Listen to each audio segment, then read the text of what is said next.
net zero cities, net zero building, net zero infrastructure is possible. I want to say on record with high degree of confidence, and we have a plenty of examples where customers have managed to achieve that. So it's absolutely possible. Welcome to Technovation. I'm your host, Peter High. My guest today is Manish Kumar. Manish is the Executive Vice President of Digital Energy at Schneider Electric, a global specialist in energy management that earned more than 38 billion euros in revenue in fiscal 2024. In his role, Manish leads global efforts to drive transformational growth and innovation. He has a mission to help customers digitize and decarbonize their operations for a more sustainable future. I look forward to hearing more about how he and his team are bringing that mission to life through this conversation. And now for a word from our partner, Airia. There's a reason most enterprise AI initiatives never make it to production. You can't find a platform that's both powerful and secure enough. The result? AI budgets burned with zero business impact, but not anymore. Airia is the enterprise AI platform that delivers speed without compromise. Unlike other platforms that force you to choose between fast deployment or secure operations, Airia brings speed and security together. Launch AI quickly without cutting corners on compliance, scale rapidly without sacrificing governance, move at the speed of business without moving past your security requirements.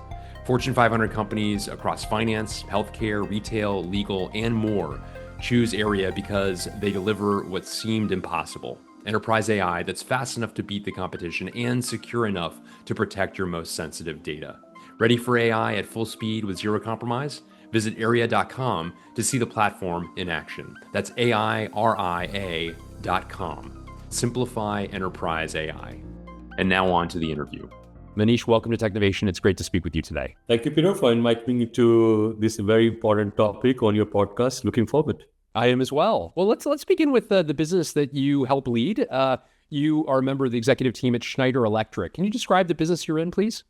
Yes. So, Peter, let me start first with, I would say purpose of Schneider and the mission of Schneider before I go into, Schneider's purpose is to create impact by empowering everyone on the planet to make the most of the energy and the resources, and also bridging progress and sustainability at the same time.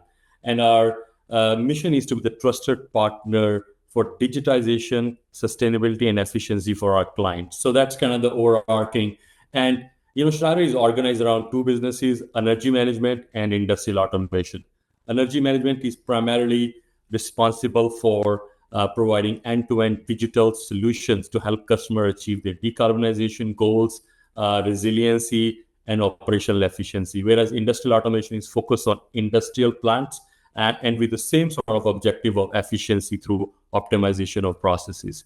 What I lead is digital energy business as a part of within the energy management business. And digital energy primarily focuses on digital solutions across a range of customer segment, from buildings to data center to substation, and primarily again goal of digital solution, which starts typically with meters, sensors, control system automation, and then on top of that predictive and condition-based maintenance and predictive analytics to really again fulfill the promise to our clients: decarbonization, resiliency, operational efficiency. Very interesting. And talk a little bit about you've been with the company for a couple of decades now, Manish, across a variety of different countries. Can you talk about the evolution of the organization to get to the point of what you've just described? I can imagine that there's been quite an evolution just in terms of the way in which you think about the mission you described and the services that you provide.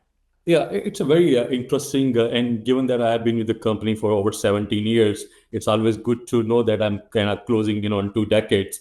I think if you think about Schneider as a company, we started with the leadership position in electrical distribution, right? Which was making sure availability of power and the infrastructure to everyone in terms of electricity as a backbone of our life. Now, as the world is evolving, we are seeing all the challenges around climate change. We are also seeing the challenges of skilled labor, but we also need to get more from our resources, right? So I think that's where our evolution from being leader in electrical distribution to be leader in energy management is absolutely has been the evolution. And the big role there has been the digital component of it. Our infrastructure is getting complex, As I said, our people skilled labors are decreasing. Now we need to be able to manage all of those with less resources and get more productivity out of it. And the key sort of common thread is really digital solution, and Schneider have invested significant amount of resources in-house and inorganically to bring those capability so that we can now provide customers integrated end-to-end solution to fulfill the promises and the new challenges our clients are facing. Fascinating, Manish. Some are estimating that an annual spend of $9 trillion will be required to meet the electricity needs of cities around the world. There's also a goal of creating net zero cities, perhaps ironically, given the increased amount of spend, given the increased amount of demand across these growing cities. First of all, how feasible are net zero cities at scale in your mind? Yeah, so I think this is a very important question, and lots of clients are asking us as well. I would say net zero cities, net zero building, net zero infrastructure is possible. I want to say on record with high degree of confidence, and we have a plenty of examples where customers have managed to achieve that. So it's absolutely possible. And of course, it is going to require investment. But what I would like to say is we also need to reimagine our energy systems. I think historically, the way we have consumed electricity or energy is central production and consumption. I think we need to reimagine with specifically more renewable resources available. You can have an on-site production and storage with battery technology and solar. Then you also need to reimagine the infrastructure that is sources. I think with digital technology, we can turn these assets into more energy efficient asset, but also flexible energy asset.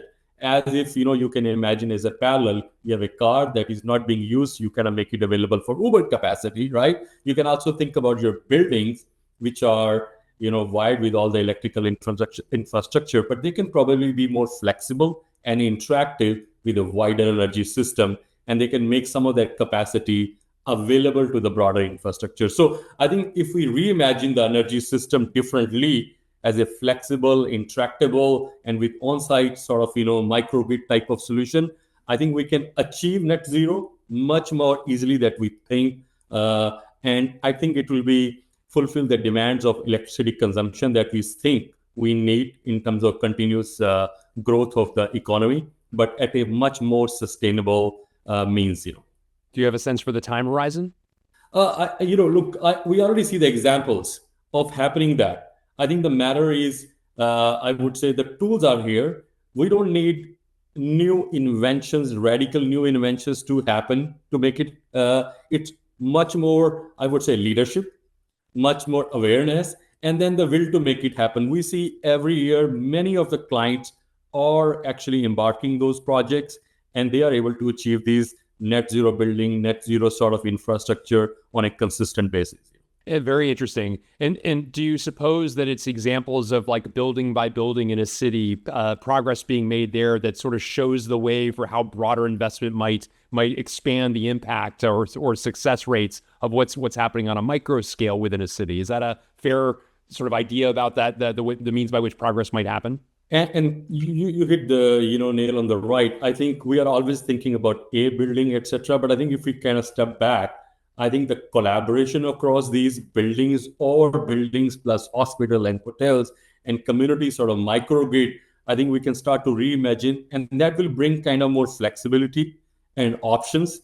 And then we can have a kind of mini sort of energy system that itself will be net zero. So I think there are possibilities sort of multiplies immediately when we start to think of that way as well. And I see some of the smart city concepts that have happened. I think they have managed to achieve that. And I think it's more about scaling it up now. I think we have technology out there multiplying these things. And I think that's where case studies, examples can make people aware the art of possible. Yeah, very interesting. I'd love to have you talk about the Energy Command Center and how it might provide a pathway to bring costs down while maintaining digital building needs and even drive on-site renewable energy generation. Can you describe this concept? Yeah, so this is a good segue into what the question you asked, the mini sort of energy system, and we are sort of partnering with Capgemini, and they have implemented something called Energy Command Center together. So here we are not focused on one sort of particular building. We take a whole portfolio view, and that whole portfolio is 23 plus buildings, which we combined together, and we brought all the connectivity to those buildings, information from every energy source, from HVAC, lighting, and so on and so forth, into a single source of truth, so that there is absolute transparency for all the people who are managing those facilities, and we are really empowering them with the right information, right point in time, so that they can actually take action. So imagine you are looking at a command center that gives you absolute transparency and visibility, not only on the source side, but also some cases there are buildings who are local production as well, right? And they can also see, okay, what are my renewables producing? And then we are humans, we are very curious, we suddenly start to ask questions. How can I kind of find the right balance between production and consumption, and then start to layer in the optimization? And that's where we brought in the next layer of not only transparency but also optimization, right? Using AI or analytics, and then you get another sort of level of efficiency.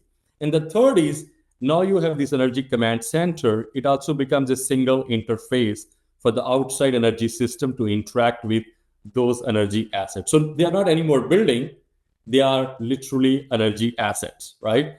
And then because you have such a good understanding of the profile of those energy assets, when they are producing, when they are consuming, you can sort of do some sort of rules that can make it available, some of the energy surplus, etc., to the outside energy system as well, because now energy command center has really unlocked the interfaces to be able to make them what I called earlier intractable energy assets. So massive transformation possible from a physical, typically concrete assets, to digital assets which are interactable and which are energy producing assets. Are there examples of where it's been deployed? And can you describe a bit more some of the, you've already begun to, of course, the value that you anticipate deriving? I'd love to have some specifics if you can provide that. No, absolutely. So this has been deployed on 23 buildings in India in Capgemini offices. So that's kind of significant scale if you think about 23 campuses. I think probably 100,000 employees working in those buildings as well.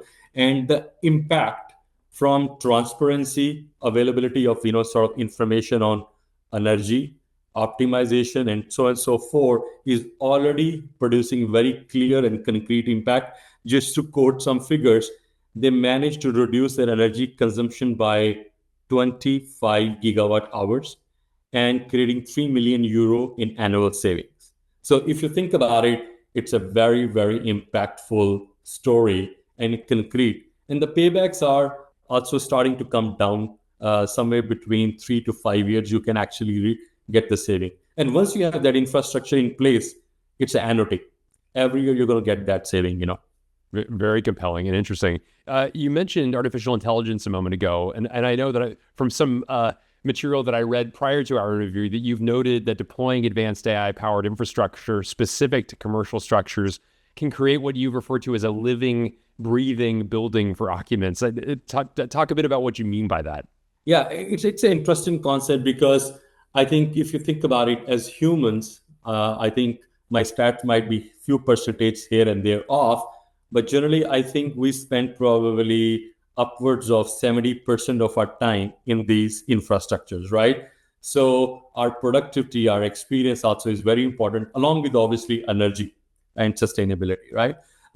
Now, as in when we are starting to connect, and as I was saying, historically we think of building as a concrete infrastructure, physical infrastructure, but now when we infuse this infrastructure with digital technologies and obviously sensors and mirrors and control system automation, and now we are adding a layer of, because we have a good foundation of digital infrastructure, AI is coming in on top of it, right? If you have a good sort of that architecture, AI is easier to implement. If you don't have that, it's obviously very complicated. But with that, now we are unlocking use cases and opportunities that were not possible before.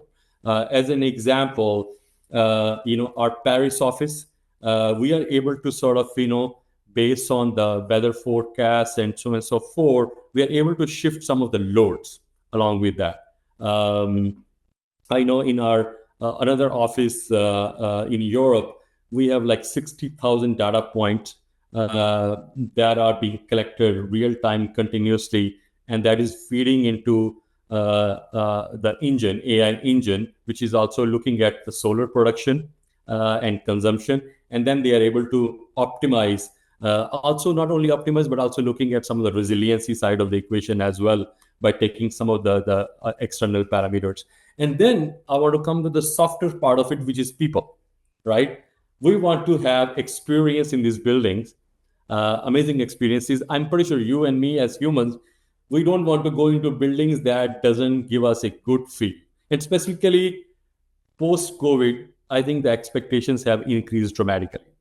I think, if I am not wrong, there is an analysis from CBRE that is telling us that the hardest hit building facing higher vacancy levels are the ones that are low on amenities, low on digital sort of readiness, and low on sustainability. And we see that if your buildings and infrastructure has all the right sustainability ratings and sustainability infrastructure, they are able to provide interface to tenants, able to book your office room, have a good understanding of the IAQ and the comfort level. Those buildings actually have much higher occupancy, much shorter lease capacity to lease themselves, a higher sort of rental rate, and so on and so forth. Very recent example from I saw the article in Financial Times, JP Morgan, in New York, inaugurating and starting their headquarter in Park Avenue, which is where Schneider has contributed.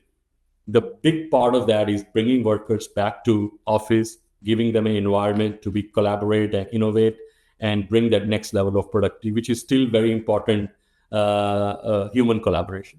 Yeah, very interesting indeed. With the growth of AI, of course, requires in many cases, something you mentioned earlier, the growth of data centers. Data centers require more power. And I wonder, it's part of what you're describing, hopefully, is the means by which this growth can happen in a way that is also efficient. Yes. Because it looks as though AI is here to stay. And if anything, the demand for it is going to increase. And therefore, the energy needs associated with it will grow considerably as a result of that as well. But I think I'm hearing throughout this conversation the means by which that growth might happen in a more sustainable way. Is that fair enough? Absolutely. I mean, we don't have a choice either, to be very frank. We have to, I think, challenge ourselves and the good news is, as humanity, we have always managed to find solutions through innovation, right? And I'm a strong believer that we need more digital technologies. Of course, we need more data center. Now, we need to change the curve of more megawatt of data center or more gigawatt of data center versus the megawatt hour. We need to bend that curve. And I think the answer somewhere lies in a combination of more efficiency, efficient cooling, efficient use of electricity to power those data center. And the answer is going to be, do we have a very good understanding of how much cooling requirements are, how much electricity requirements are, able to optimize versus the load on those, and also some of the local microgrids that will be coming into place closer to the data center. I think we can arbitrate and optimize the flow of electrons. I think we will be able to bend the curve so we can fulfill the promise of more digital technologies, but in a much more efficient and sustainable way. So, Peter, just to give you an example of how AI is becoming reality in the industrial technology space, right? B2B technology. We are obviously seeing AI in a lot of consumer application, whether it's a video, graphics, and sort of chat. But on our side, we are adopting AI at two levels. One, there are lots of control systems in the physical environment which are supposed to control the efficient use of HVAC, cooling, heating. And what we are doing is we are replacing the older sort of control system or the logics with AI.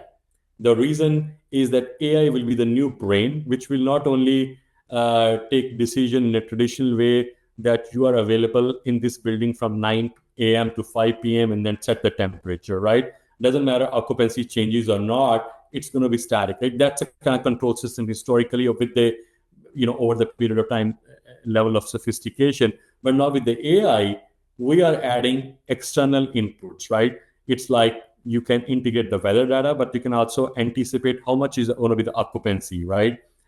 So I think able to feed that into the AI engine and the brain at the level of control system will start to manage their local infrastructure in a different way. What we call is AI on the edge sort of deployment. And then we are doing AI at the level of portfolio. So coming back to the example I was mentioning, Energy Command Center, if you have all the buildings and the information available, AI is able to look at the data, understand the anomalies, and a lot of the physical infrastructure is in, if you think about it, it's in the trenches, right? It's hidden. What's going on through the pipes, what's going on through those infrastructure, we don't know typically, right? Unless something breaks down and it creates uncomfort.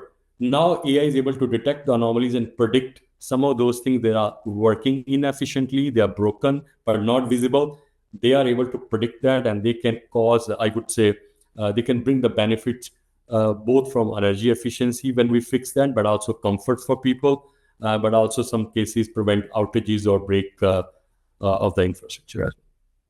Very interesting. So much of what you described makes so much sense. You could see the magnetism of why companies might pursue this. But I wonder, what role does the public sector have in combination with the private sector in leading to some of the advances and providing perhaps some of the incentives where you find them to be necessary? Do you see that partnership, public and private, something as accretive in terms of expanding in the ways in which you've described? I think public and governments have a big role to play, and I think when the collaborations are transparent, they are constructive. I think it can create another sort of accelerator on top of what we are doing. As an example, I would take two examples when I mention Energy Command Center. Now, if we can start to have a very transparent energy footprint for buildings, and we can compare, I think it's much easier for also government to say, how do we incentivize people who are going the extra mile now? Because we have a transparency, it's very fact-based. There is no, I would say, manipulation of data. It's very authentic benchmarking, and then you can give the right level of credits and incentives, right? So the money is used in a much, I would say, a good manner to say. The second, I would say, on our side, we are also, always thinking, how do we help clients make those pathways and decisions? So we have invested in our own sort of small way, something called building decarbonization calculators, which is essentially has 2 million building worth of data into it. And it takes basically existing buildings, conditions, load, type of equipment, and then it gives a recommendation of pathways, how customers can go from state which is today, and what's the most efficient pathways for them to decarbonize their existing infrastructure. You probably already know many of the buildings in 2050, I think estimate says 50% of the building in 2050 that will exist, they already are here, right? So we have a role to facilitate the decarbonization and retrofit of the existing building.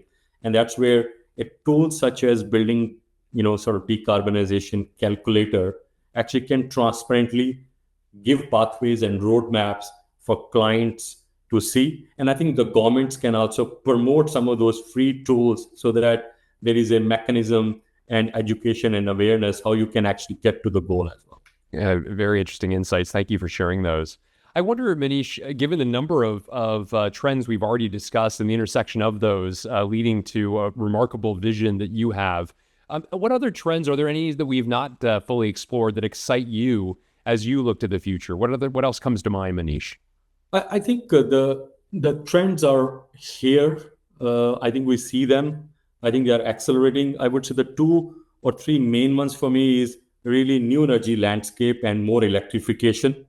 I think the data is clear, the adoption is clear. I think it's going to go only one way, acceleration. So I think we all need to get our head around how do we kind of leverage that trend, and beyond that trend, make us aware. So electrification and new energy landscape is absolutely a secular trend.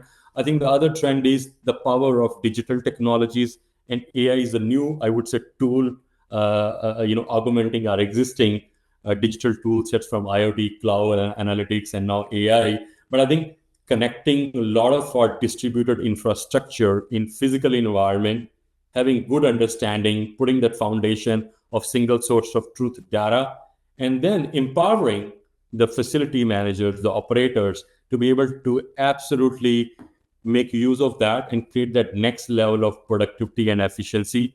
I think that's also for us a secular trend. I think we see the momentum. I think obviously the tools like the cost of technology coming down will be another accelerator for customers to start adopting more of that. Well, lastly, I was going to ask you, Manish, if there's anything you've recently read, watched, and or listened to that you would recommend to others. Anything come to mind? Yeah, it's an interesting one. I'm a big Financial Times reader. I really like Financial Times. And I think I also read Fortune as well, of course. And I see that every year, the two things that I see a repetition of sort of, trends coming. One is, recently I read an article, the solar adoption in UK. It's probably a 2 week old article. It's all-time high and it's accelerating big time, right? Because the cost of electricity traditionally is going up, whereas the cost of electricity from renewable is going down. So the adoption is going up. Even if somebody would say UK probably does we have enough sun? Yes, exactly. They have enough sun to justify the investment, and the payback. So I think I see that people had doubts, but it's no more a doubt. I think a lot of the residential or building customer, they are taking the control in their own hand to start adopting many of those, I would say, new energy resources. And the second is the climate change. I think we see enough examples that should eliminate any doubts from us that actually climate change is a very important trend that is sort of showing all kind of symptoms, and sort of we see longer summer, higher degree of temperature, floods, and all that stuff. So I think we have a window of opportunity here to tackle it with all the tools that are available to us. Fantastic. Well, Manish Kumar, thank you so much for taking time with me today, sharing a bit about this remarkable vision you have and the role that Schneider Electric is playing in capturing that vision. It's been a fantastic conversation. Thank you, Peter. Really appreciate your time, and always a pleasure to talk on these absolutely important topics for our future generation to protect the climate and make more sustainable infrastructure for the future. So, pleasure.